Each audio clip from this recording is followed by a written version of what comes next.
Hey guys, welcome back to the channel, and today we can be reacting to. Spotify's mathematical system for determining your music taste.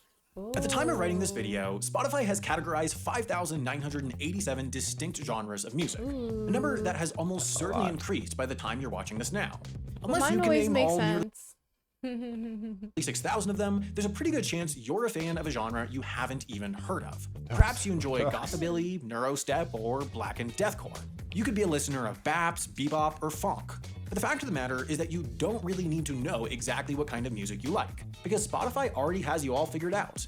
Every week, for every That's user, very they're able to nice. tailor a Thank you. 30-song playlist to that person's exact music tastes, ranging from the world's most popular artists to the most niche indie productions on the platform.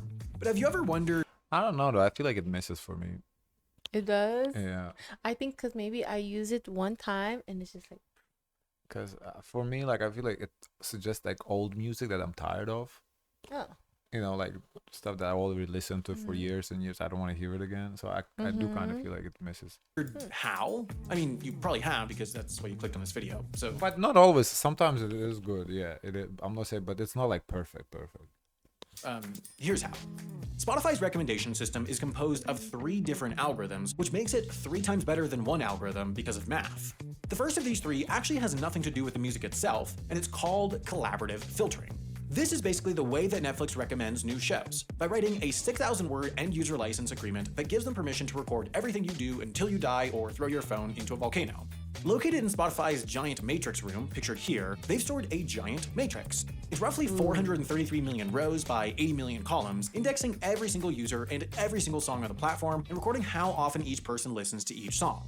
This is simplifying things a bit, but this matrix allows them to objectively determine which users are most similar. If one row is hitting all the same columns as another row, that means those 2 people are listening to the same songs. And if one of those rows has an active column that the other doesn't have, then that song would, theoretically, be good to recommend. Basically what I'm saying is, if you want to ruin a specific person's Spotify, all you have to do is make a new account, listen to all their favorite songs, and then listen to Tornado Siren sound effects by Royalty-Free Music and Sound Effect Factory 70,000 times. Now, Spotify can't rely entirely on collaborative filtering. It's not very accurate, especially when it comes to people's multifaceted music tastes, and it tends to just promote generally popular music while burying things that don't have a ton of listening data to work with, like the Sam from Wendover's Old Time Jamboree Band, even if their music is hot fire. That's where the next algorithm comes in. Spotify's natural language processing system. You see, one of the best ways to categorize songs is with words, and it turns out that the internet has a whole bunch of them. Spotify is constantly gathering text associated with its songs. It'll look at text on its own platform, stuff like song titles, playlist descriptions, and lyrics, but it'll also pull data from the rest of the internet. Spotify scrapes song reviews, news articles, comment sections, you name it, and all this goes into building an associated word bank for each song and artist on its platform. Here's one such table generated by Echo Nest, the music data company that Spotify purchased in 2014 for the phrase ABBA. As you can see, it has the What's so interesting? First of all, how does this person know this? Did he work for Spotify? Second of all, how did we get this? So is this public information? Like, can you get it through the API or something? That's so interesting. Wow. noun phrases most commonly associated with ABBA, as well as the adjectives most commonly used when describing ABBA. Using this table, you can intuit that ABBA fans will probably like Non-violent. other What? things that are frequently described with perky, non-violent, and Swedish, such as Greta Thunberg or this stuffed shark that has its own subreddit for some reason. But at this point, you've probably noticed something weird. All of this data that Spotify is using, the adjectives, the song titles, the listening frequencies, none of it is gathered from the music itself. So that raises the question, can Spotify actually listen to its own music? And the answer, interestingly, is yes. This is I where thought he was gonna say the phones are listening to, which I think they are. No, they are listening. Yeah. So I was like, ooh, I was our like, yeah. third algorithm comes in, Spotify's sonic profiles. Spotify's sonic profiles. Here's how they work. For each song on the platform, Spotify generates something called a time frequency representation, which looks something like this. This axis is time, this axis is frequency, and warmer colors mean louder decibel levels, so for example, at exactly 12 seconds into this song, these are the frequencies that are most present. This representation is then dumped into a neural network where these rectangles make the song smaller, and these rectangles are borderline sentient, and their only purpose in life is to extract semantic It's data for from your me. ex-boyfriend's I mixtape. will The neural network give isolates part all of the song major because it features of the gives what it's song, supposed to stuff like its give. Yes, this is for me.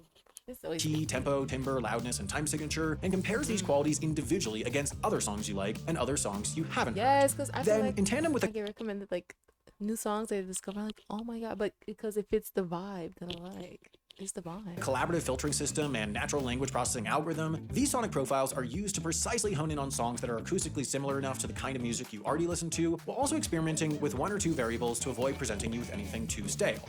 And there you go. That's how to spend $11 billion a year convincing people to not just listen to the same 3 Taylor Swift songs on repeat for the rest of their life.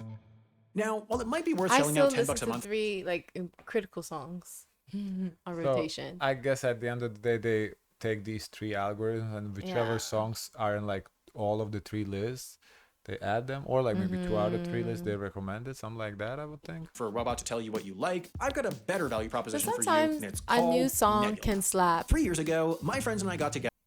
Oh, so that's it. Can I see the comments? Because sometimes a new song can slap, and Yeah, I'll that's listen. it. I'll give it a chance. That's it. Yeah. So I think I Do you listen to new songs like without like being like hearing it and looking it up? Like a song that just came onto your playlist and you end up liking if it. I'm not on my phone and like it Mhm. starts playing, it's like 10-20 seconds in. Oh, it's pretty good. I'll let it play. But Mhm. 10-20 seconds in, it's trash. Skip. I don't let. Mhm. But yeah, so I think It's kind of like Hot or Not. It's like that swipe left, swipe right, so they kind of play around with the algorithm and recommend you better matches. hmm I remember it was like that for like Pandora. I think for Pandora you can swipe.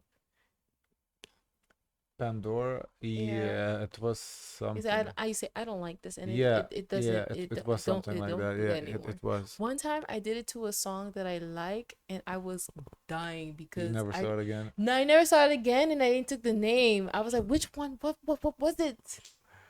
Guy Deadass did a close up of Ed Sheeran with a voice over niche indie.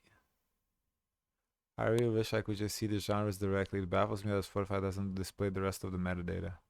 It would be so cool to That see would what be Spotify cool. They thinks. should show the metadata. It's proprietary. I don't think they want to, because then somebody Oh, could try to recreate that. It's proprietary algorithms. but I then just think that that's what made me question how does this guy know? Because this is all uh, proprietary stuff. Like but he then must have worked for Spotify. like at the end of the year, we see like our remix. Like, oh, what did you listen throughout the whole No, but year? that's just based on the data that you listen to, though. Yeah, but I figured that that's how he probably get this information. Like he kind of dissected like the rewinds at the end. Because with the Huh. rewinds, it tells you okay what kind of genre. If you're like electro, pop, No, genre parts, who's you yeah. listen to a lot. Yes, the genres, right, but all these 3 algorithms and Mhm. details, how did Mhm. he know those? Oh, I don't know. I His channel. What does he do? uh half as interesting, I guess, just interesting stuff. Oh. Hmm. Well, so okay, I guess it's not that he maybe found an article by someone who works at Yeah. Spotify, because he just probably takes stuff from internet and makes videos about it. But I The think this, title is declarative. This is what they're yeah. doing. So somebody who works at Spotify must have leaked this, because this sounds like a proprietary information to me. Like obviously, Mm. just because you know how they do doesn't mean you'll be able to implement it yourself. But Mhm. still, Or have the resources to do that. right, right. But just knowing how they do it is already Yeah. kind of problematic, because you can reverse engineer it. That's why I'm curious to like, for example, the Drake scandal with Kendrick Lamar and Right. for certain songs being promoted and keywords. Like for example, he said keywords.